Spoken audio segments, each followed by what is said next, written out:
we've got our awards guru and prognosticator with us today, the person who gets everything right. Thanks for having me again. Great to be on this pod with you guys, bringing back memories. The VMAs was definitely way more youth culture. It was for the fans. But don't forget, it's Song of the Year, not Song of the Century or Song of the Decade. I know. Of the time, it definitely made its mark. Hey everyone, it's Andrew Schiffman. Perry Turcott here.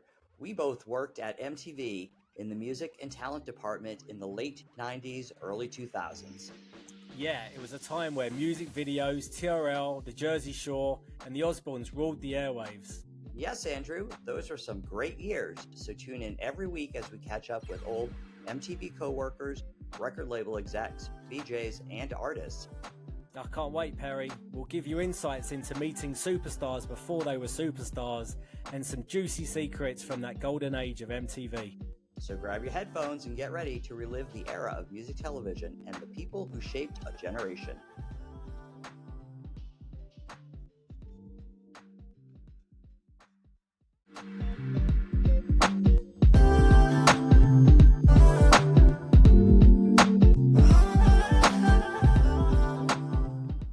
Welcome back to the Music Lounge. I have a different voice when I do the intro.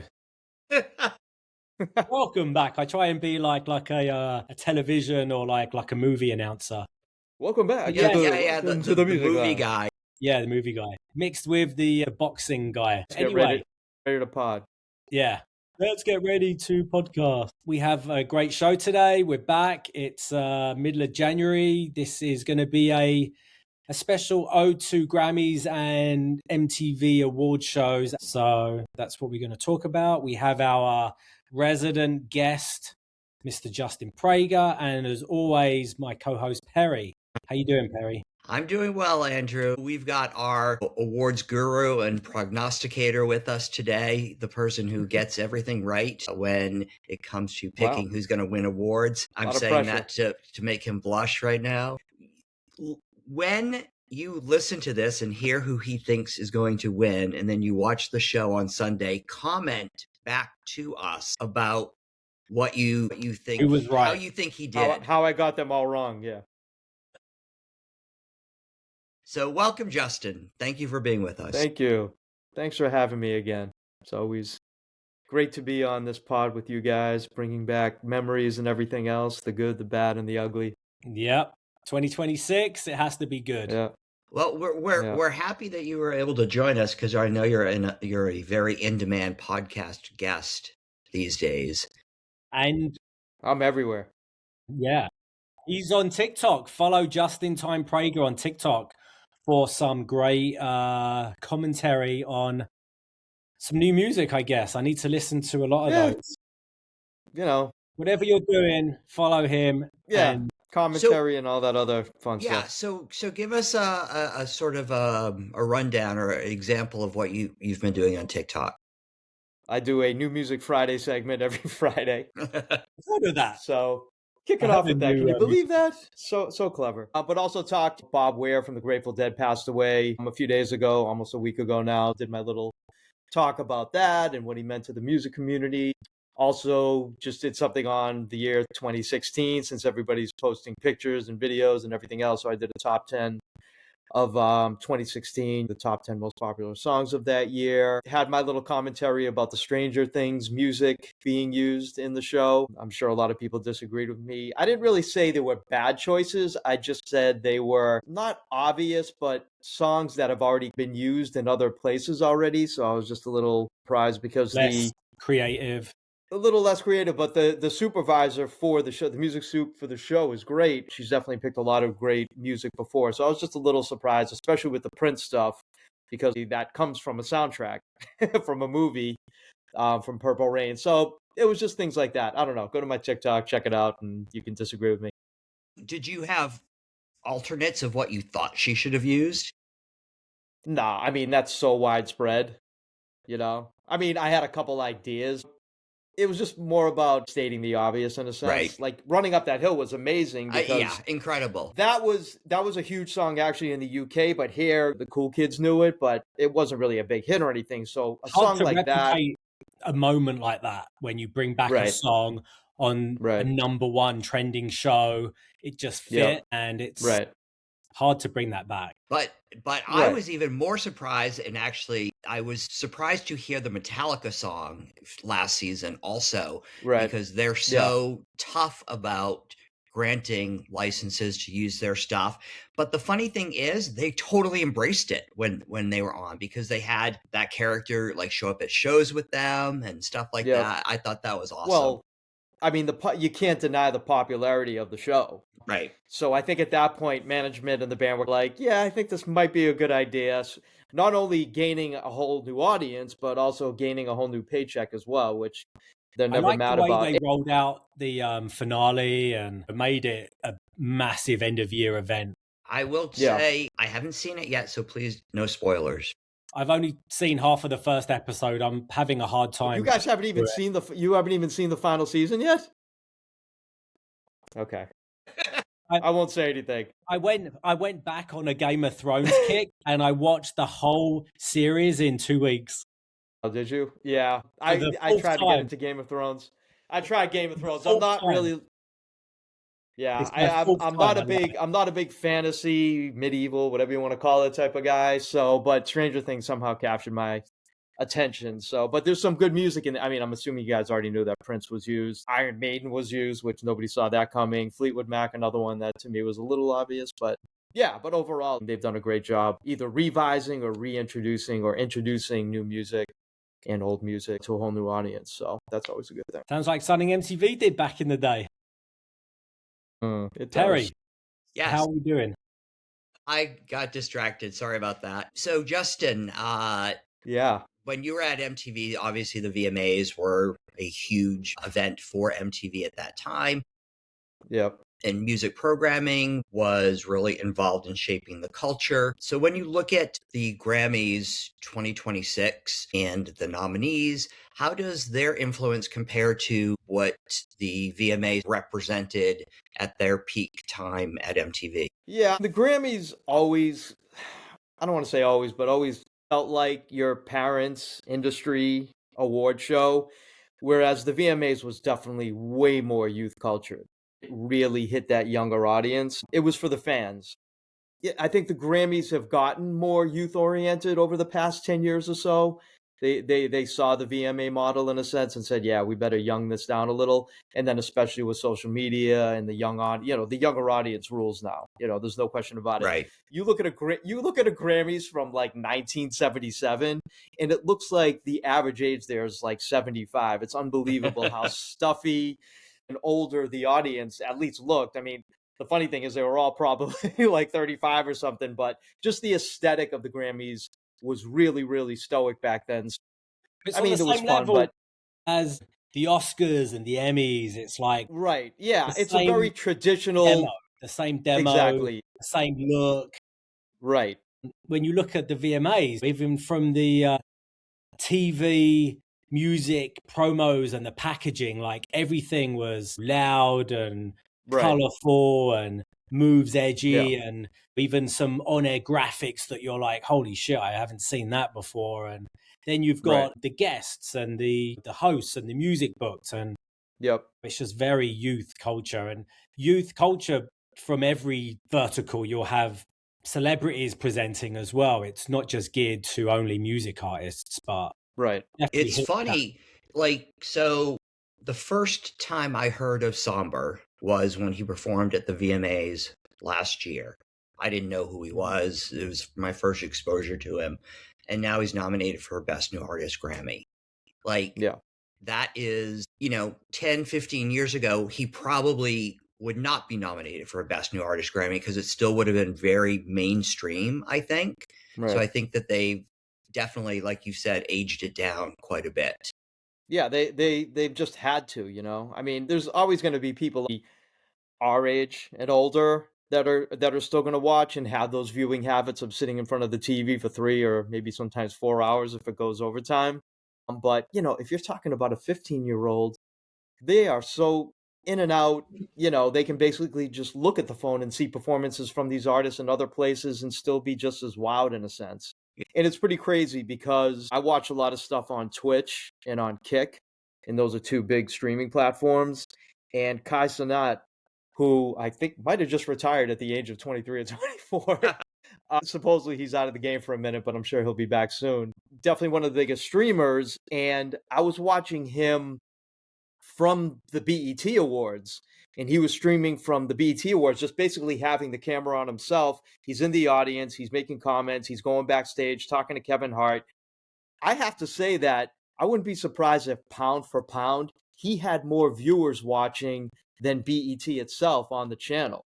Do you think that he was also more entertaining watching him than watching the BET Well, you Awards? were seeing a lot of well, the thing is, with him, you were seeing a lot of behind the scenes stuff, and he was just being himself. He was messing around with the comedian Drewski.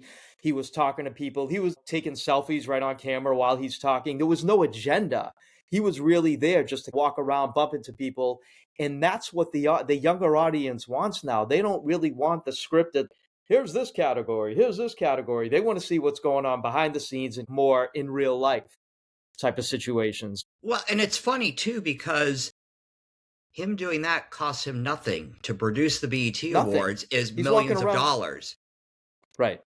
Yeah. So, well, he needed the awards to do what he was doing, but it was just so interesting how many people were watching him rather than the awards itself. He would be in the audience and they would say, and the winner is, and he would like put the camera up. I don't even know how he got away with it, to be honest with you, because he was streaming it live, but I guess he's so big that they were like, it's probably good for us. It was just amazing to see the numbers that he was getting. He wasn't hired by BET to do this, was he? No, he had a press pass. I think he was at the Grammys last year too. I'm trying to remember, but American Music Awards, he's been in a few different ones.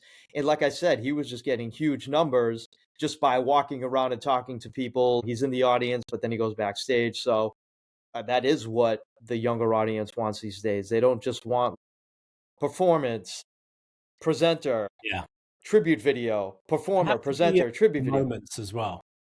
Yeah. Well, and it's hard to do that with a network show that has to get ratings and has to appeal to advertisers and all of that stuff. It'll be interesting when the Grammys move. Are they moving to Netflix? Their deal is up with CBS in a year or two. It is, and one of us should know this, but they are moving. Yeah, is it? I'm trying to remember what it might be. Netflix. I think it is moving. Netflix. Yeah. I think in 2029 maybe. Yeah, I'm trying to remember I when think it was, they're going to go through, and then then the Oscars are moving to YouTube, which is crazy. Right. So interesting. So that just So that just goes to show really where I think any broadcast award show goes these days. Like it's more, I think it's more about probably the platform than it is the show itself as well. Because like I was saying, people aren't, sitting around for 3-4 hours watching a show. They'll watch it clipped after on YouTube and on TikTok. You can also play around with the format. You don't need those strict 3.5 minutes of commercials every 6 to 8 minutes. You can have sponsored skins around the player and maybe have 30-second commercial or something. Yeah, exactly. Like you can do that stuff. I mean, I would have to say that probably the biggest advantage of these shows is that they are live. Right. And that could, anything can happen at any time, aka Will Smith. And Chris Rock. That's probably the most exciting thing about any of these award shows. Like anything can happen probably at any time, but 9 out of 10 times, really nothing happens like that. I mean, there might be a provocative performance or something like that, but nothing like a, oh my God moment.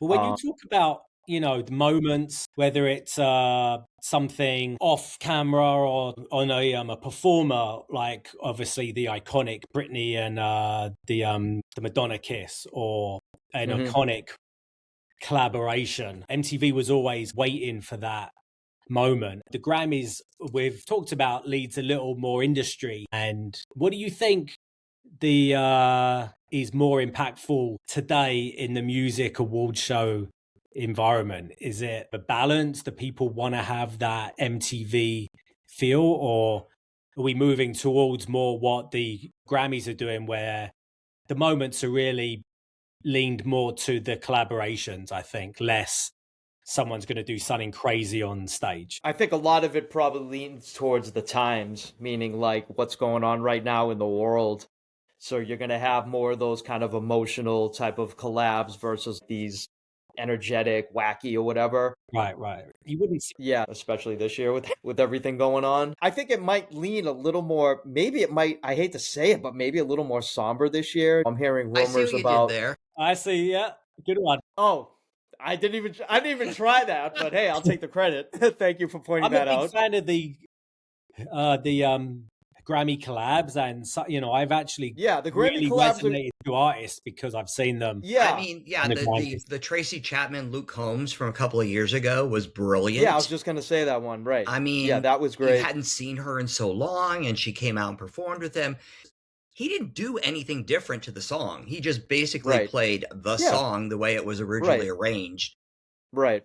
And it goes to show what the power of a song is. So I think it's more of those type of moments right now, whether it's paying tribute to an artist or it's such a catch-22 because once again, you want to try to get the younger audience in as well. So you want to do some maybe wacky stuff, but that's not the Grammy brand.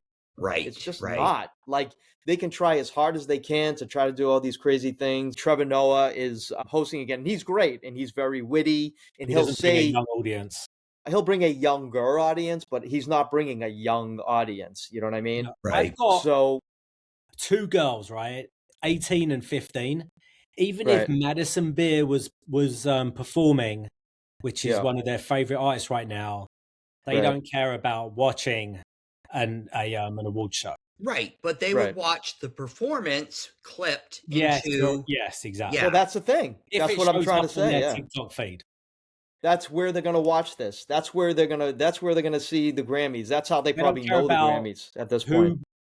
The acceptance speech. Yeah. The They don't awards are care about meaningless Harvey. to Yeah. them. Yeah. Yeah, and no offense to Harvey Mason Jr., because I think he's done a great job. He's the head of the Grammy committee. I think he's done a great job bringing the youth in for voting because he's definitely gotten a lot more and definitely diverse as well.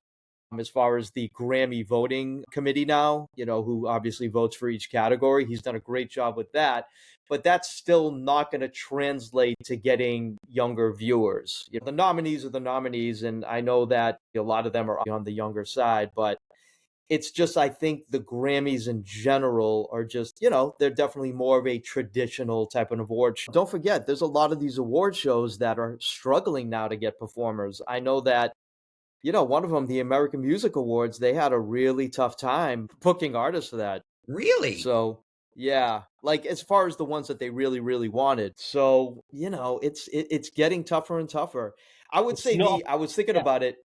Well, I was just going to say, I was thinking about it. Probably the only award show that probably is still considered cool and relevant would probably be the Kids' Choice Awards on Nickelodeon. It's youthful, it's the Kids' Choice Awards, but that still seems to kind of capture that real youthful, fun spirit, just because that's what it was built on. So they do it, but then again, that's the direct audience they're going after, whereas the Grammys is definitely a lot more broad. They're going for a younger audience, but they're trying to go 8 to 80 in a sense on that. You were talking earlier about how the Grammys has youthified and it's diversified as far as embracing hip hop and embracing Hispanic music and all of that stuff. Yeah. I do remember watching it because I was like an award show freak as a kid. I had to watch every single award show because I just excited about watching them. But I remember they would always have a classical music performance on the show. Like you said, it would be like geared to your parents. So it'd be like, a Dean Martin performance or something, or a jazz performance or somebody that was like, I was like, I'm not listening to any of this stuff. So I wasn't watching for the performances even back then. I was watching to see who was going to win the awards. Right. Who was going to win the awards. That doesn't even matter anymore. Yeah. Yeah. Yeah. So, well, I think it was a sign of the times too, because music back then was a little more quote unquote mature, more of the soft rock, even jazz in a sense, like Chuck Mangione. Feel So Good or something like that. Kenny G. Kenny G. Yeah. So yeah, artists like that were actually the artists that were resonating back then. So, the only artist I can think of like these days that just pops up for some reason and they give him a performance every time is like a Yo-Yo Ma. He always happens to just show up, and a lot of people don't even really know who he is. He's a huge artist. I was But going to say the awards queen performance always seems to me to be Brandy Carlisle. yeah, but then again, she's definitely younger. She performed, right? What I mean is she's always part of some collab, some tribute to somebody. She's kind of the go-to artist in a sense. Yeah, sort of like Dave Grohl in a sense. Boxes. Yeah, she does, especially, with her collabs with like Elton John recently with that album. She's one of the go-to artists now. There's no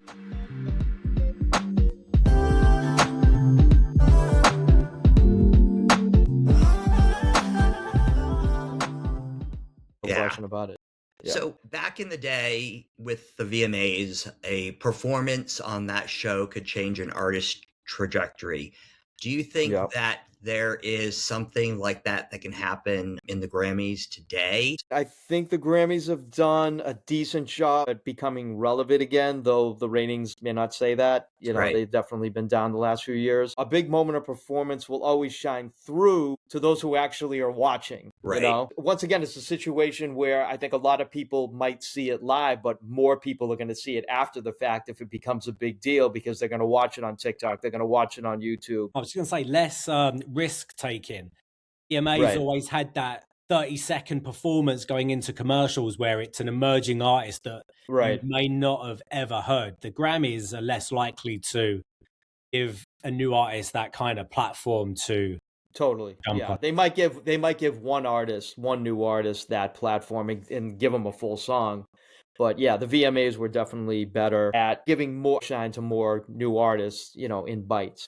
Even if they're emerging, they're semi-established. They've got on radio play. People know them, Right. I will say last year, I had actually never seen Sabrina Carpenter perform live, and I loved her performance last year, and it made me a bigger fan than I was previous. And I wouldn't even say I was a fan. I was aware of her, but she brought a bit of humor to her performance last year, which I thought was really fun. I thought that the Chapel Roan performance last year was amazing, but who stuck out to me was the Doichi performance last year. It made me want to know more about her. I don't know if it was a breaking moment, but I thought it was a great performance. A good example of one. But going back to breaking performances, I think this is probably the biggest one ever, is Ricky Martin performing at the Grammys in '99 at La Vida Loca. I mean, people watch that and go, who is this guy? Like, that made his career, I think, because nobody really knew who he was prior to that. Well, I mean, if you were a big Menudo fan, you might have. That is true. But that song was just such a monster too. There was no denying it. And by the time he did the Grammys, that song was already in the stratosphere. I think the Grammys do on occasion make a big artist bigger, in a sense. It can do that. If we're really going back to the aesthetics of capturing a younger audience, it starts with the platform it's on, and you're going to get more eyeballs after the fact when the show is over, but people are hearing about these different performances and they're like, oh, cool, I'll check this out for 3-4 minutes or whatever. I'm definitely not taking 3 or 4 hours to watch the full show, but I'm going to watch these clips and be like, oh, cool, the Grammys, I guess, had a couple of good acts. When you watch an award show today, are you multitasking on social too? Are you on Twitter and posting your thoughts about what's happening on the show live? It will be this year because he's got his platform. I'm right now doing after the fact commentary right now. I'm really not on live. Not really live. I mean, I'm not on, not live yet, but maybe at some point. But yeah, I mean, I was on Twitter for a little bit, and then, Twitter became X and all that stuff. Threads, I'll post anything that I put on Instagram onto Threads, but I don't know how many people are really looking at Threads. It's really Instagram and now a lot more TikTok. So you may see some commentary. We'll see what happens. Maybe you just inspired me. One of my favorite social videos, and it's a different category. When I watch football, soccer, and I love watching the reaction of the influencer watch the game, and he's obviously cutting it up because he just shows when someone scored a goal, but just watching his reaction versus watching the actual goal is so entertaining. So, you bring up something interesting, because ESPN does that with Sunday Night Football. They'll have the regular game cast with, the two traditional broadcasters on Monday Night Football. ESPN, but then on American football. Monday Night Football. Monday Night Football. Sunday night was Sunday night. Wow, Perry correcting me on football. Sunday night is NBC. Come on. I know, you're right. My bad. It's Carrie Underwood. It's football in America. Monday Night Football on ESPN now. No, but it's interesting because they have the regular broadcast on ESPN, and then they'll have the Manning brothers, Eli and Peyton, on ESPN2 doing commentary, and they'll bring in special guests. And it actually does make it a little more exciting too, because, it's real-time commentary. Now the question is, how would that work for an award show? Like basically having, say it's on, say the VMAs are on MTV or the Grammys are on CBS. Can they have their sister station or whatever have, a bunch of people in a room commenting while the award show is happening, and giving their opinions? Maybe that's something they want to think about. Yeah, potentially. I mean, at MTV from 2000 to 2024, I was working with the digital team at the VMAs. And even prior to that, when I was there officially, we always tried to have some kind of second screen experience for the viewer who was watching the VMAs, whether it was someone backstage live blogging about it when people used to blog, or doing something on Twitter, or, having actually cameras set up throughout the backstage area so you could kind of see what was happening. Yeah. I know that they've done it. I just don't know, again, that if there's MTV gets the credit necessarily for being on these trends, but being a trendsetter for them, because maybe the audience just isn't ready for it yet either. Yeah, and it really just depends on who's making the commentary and everything as well. Somebody like Kai, who has a huge audience, is going to get numbers no matter where he is, what he's doing. Maybe it is a matter of using their digital platforms a little more, but once again, you need the talent to really bring that in as well. Like people you're going to really, care about watching and care about what they're commenting on or their comments. Yeah. So.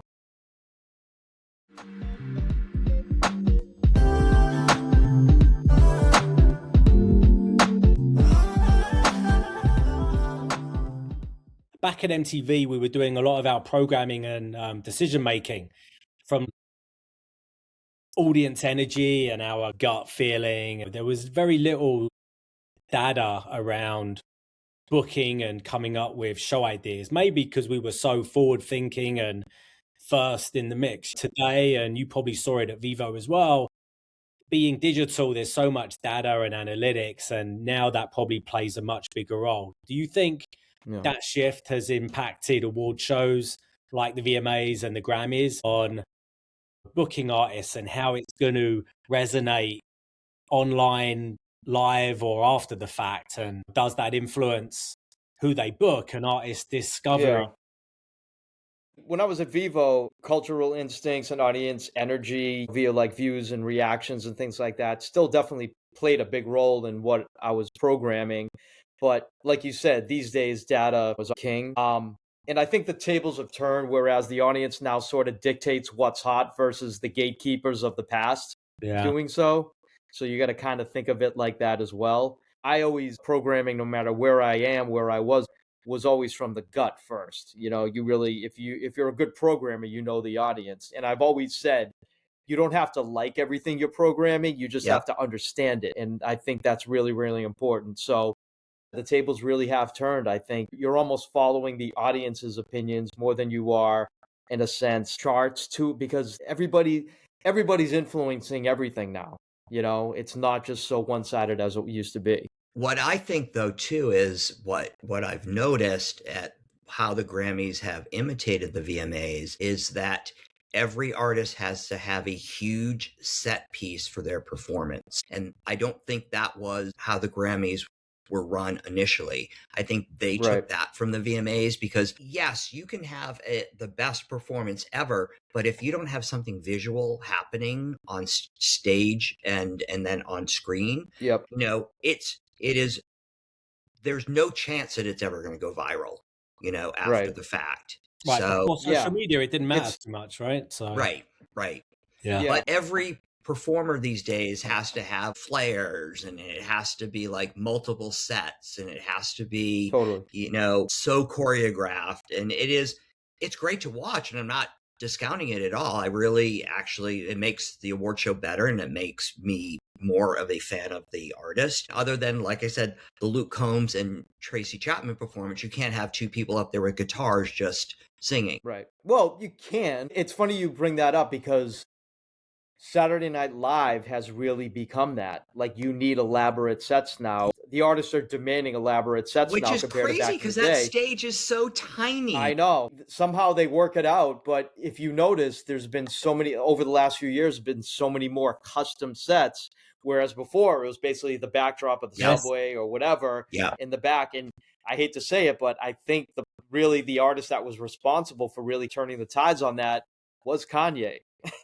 Really? I think he refused to perform unless he could have his own custom set. Wow. And they built him one, or he built it, or whatever, or he had his people build it. And that really started like, oh, well, Kanye did that. Can we do this? It really became a different situation. Yeah.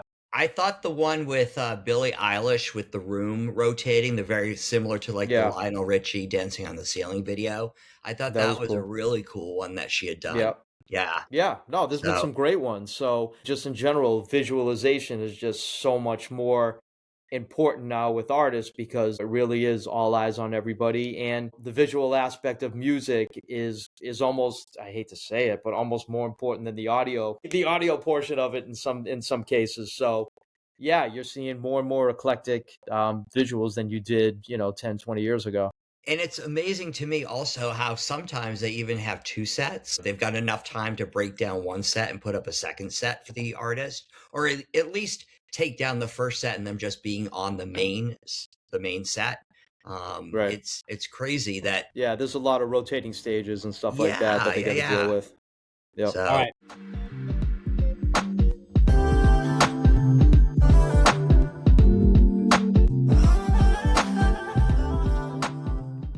Let's move to a quick fire, Justin. Yeah.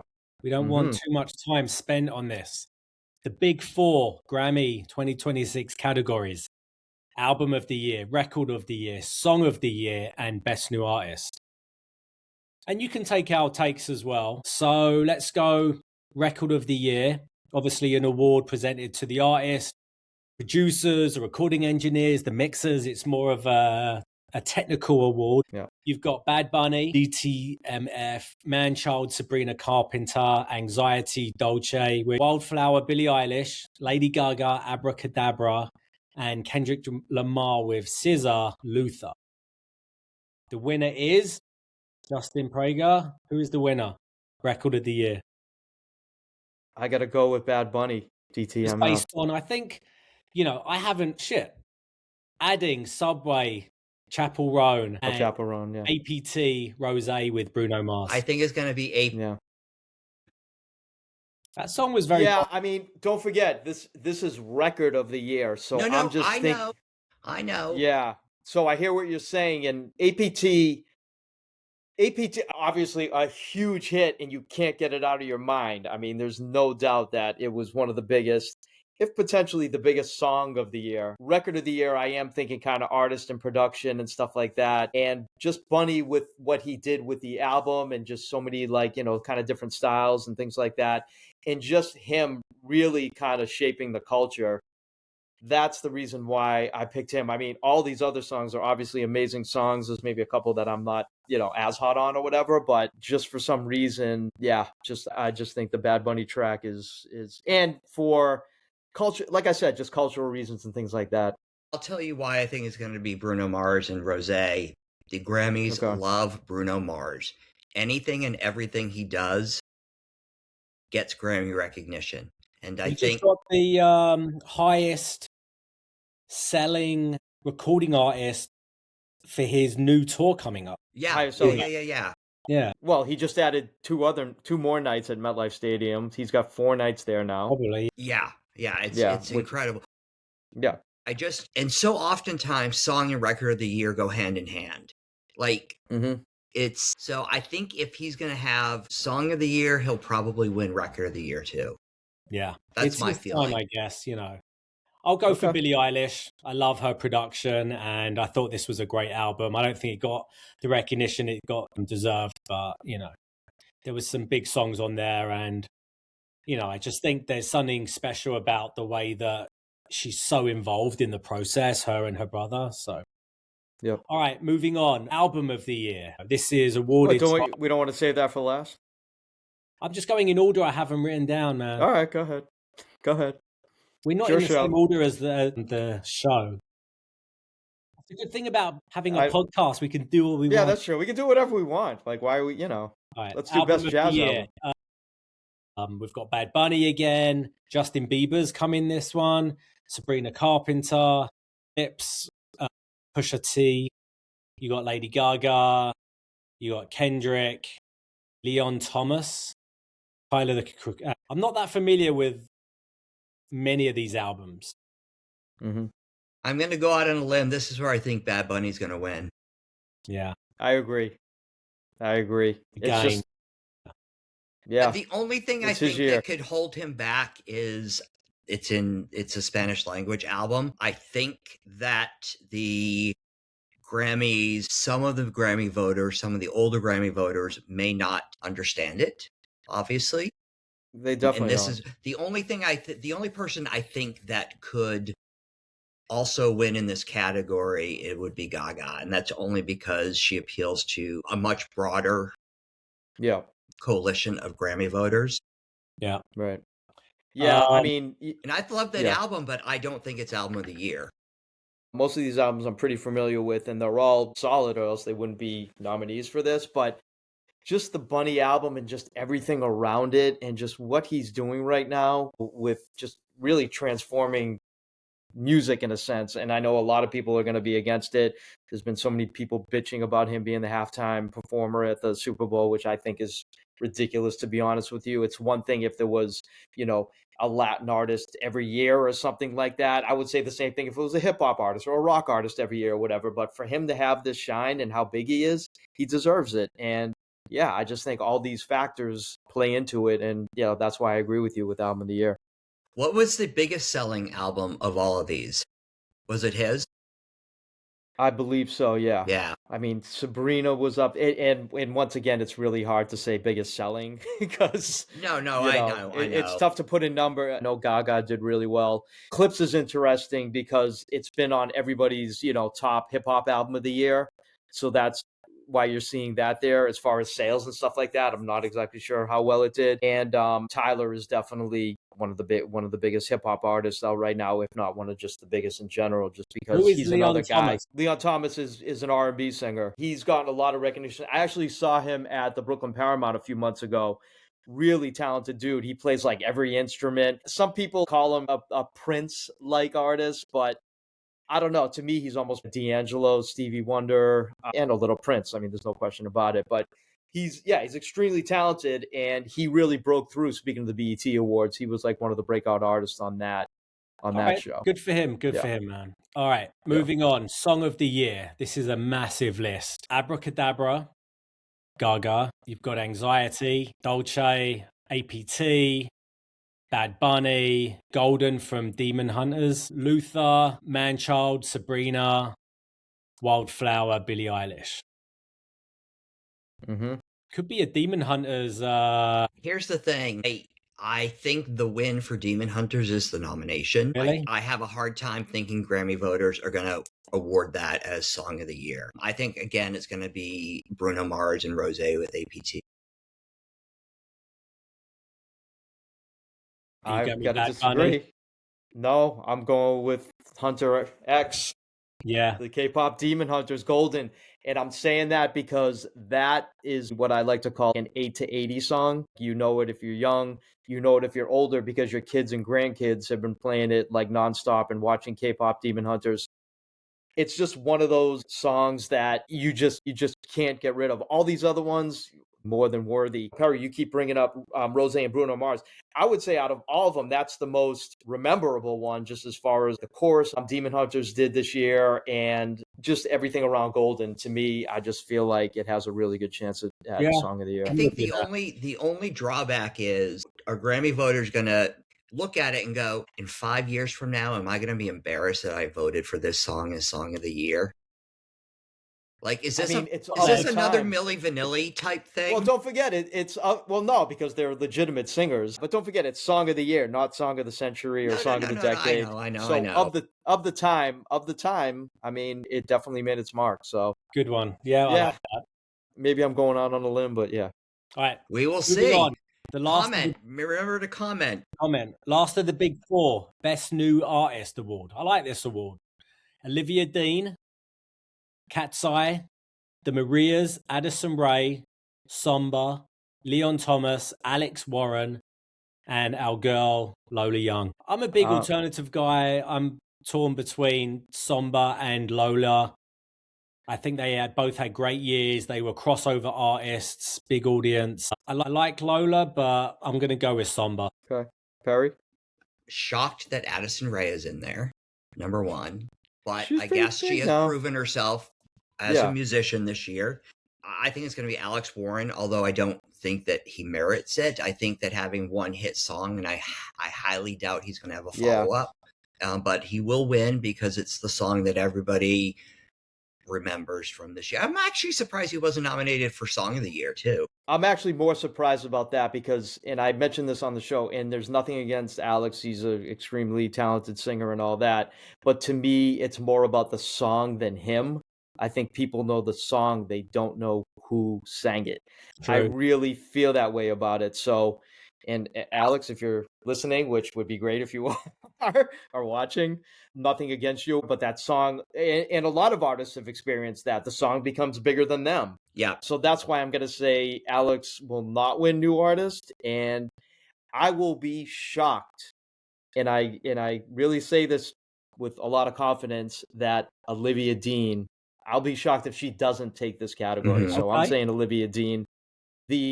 Everything around her, not one woman, girl that I talk to does not mention music without saying Olivia Dean right now. She's been actually pretty big over in the UK for a while, but she's really made her mark here this year. And that's why I'm saying I really think it's going to be Olivia. The only other one I think it would be Lola Young, and only just because she's been so much in the news about how her health issues, in addition to the music, it just kind of puts her on people's radar, I think. It could, well, for better or for worse. Exactly. Yeah. All right. But being compared to an Amy Winehouse isn't a bad thing either. I wouldn't compare as long as you're Winehouse. Well, exactly. As long as she's still around to. But Amy Winehouse did win this award. Yeah, deservedly so. I mean, yeah. That was a no-brainer then. She was a no-brainer then. But yeah, I mean, Olivia, am I saying no-brainer? Maybe I'm not saying no-brainer, but I would be shocked if she didn't win this category. I just really feel like all eyes are on her right now. I mean, I think she's peaking at the right moment, almost. Yeah, I mean, and that's the thing too. It's just like the buzz is so high on her. It's just the right time for her.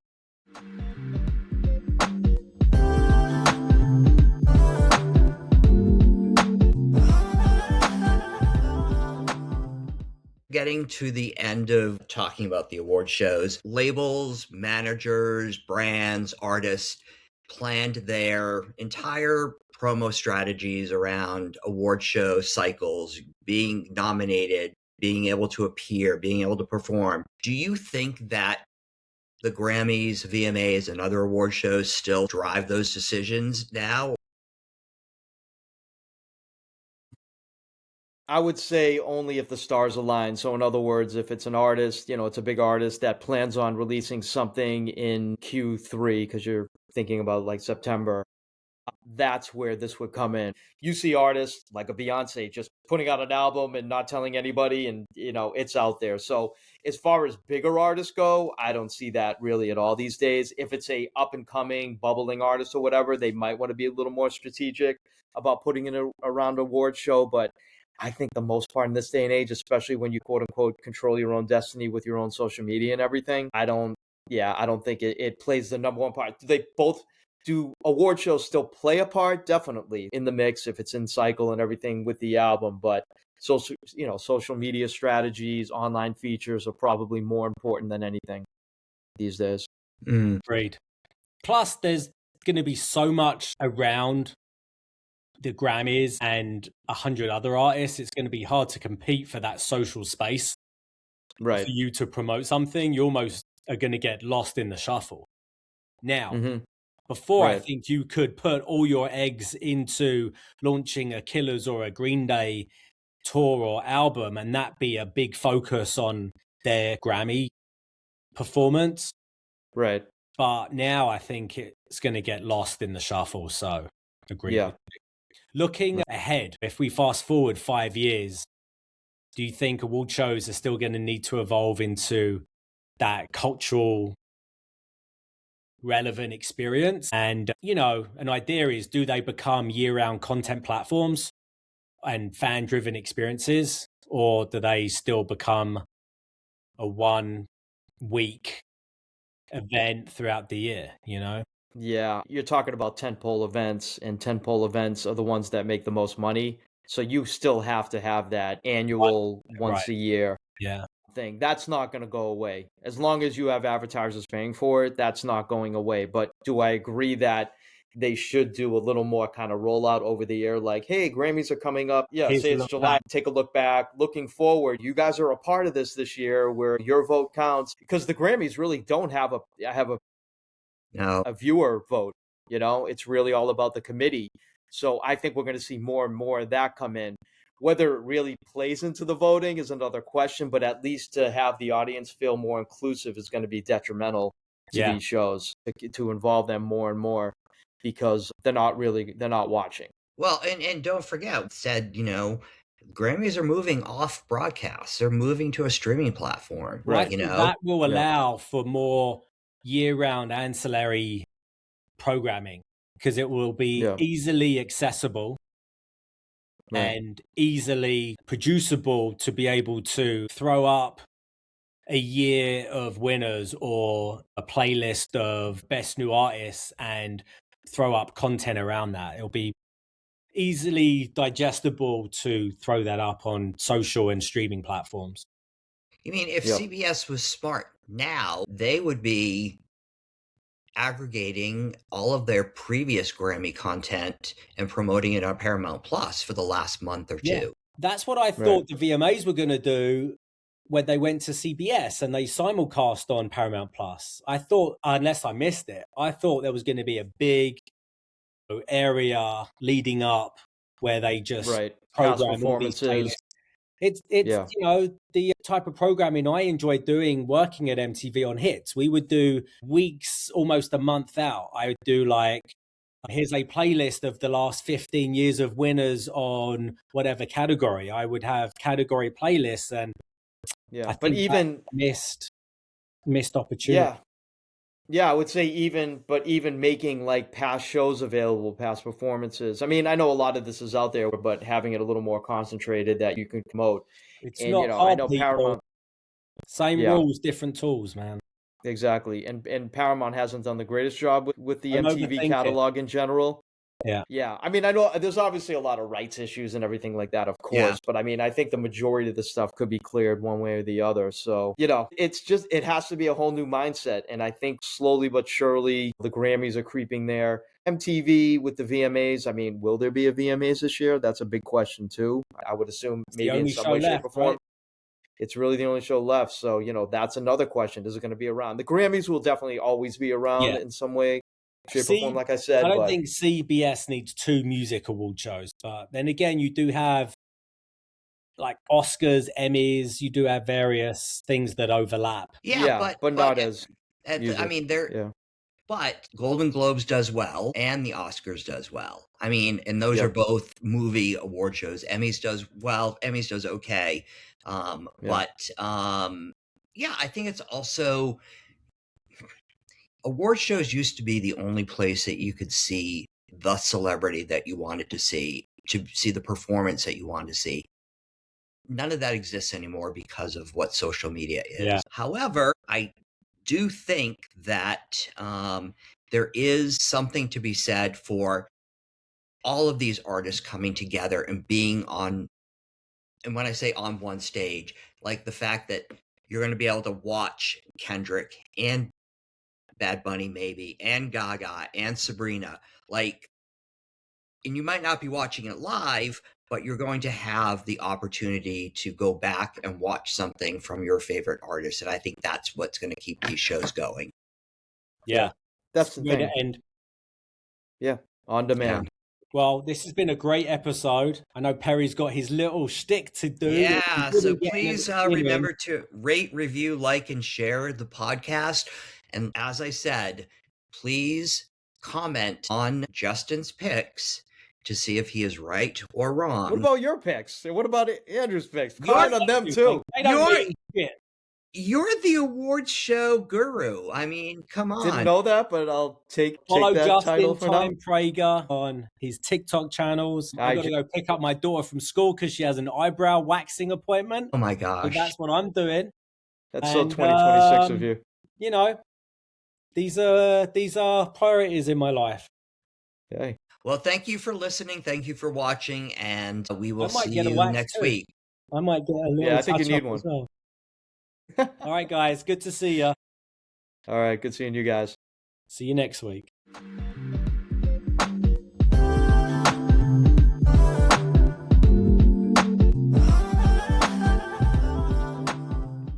Thank you for joining us today in the Music Lounge. And tune in next week to hear more stories about your favorite era of MTV.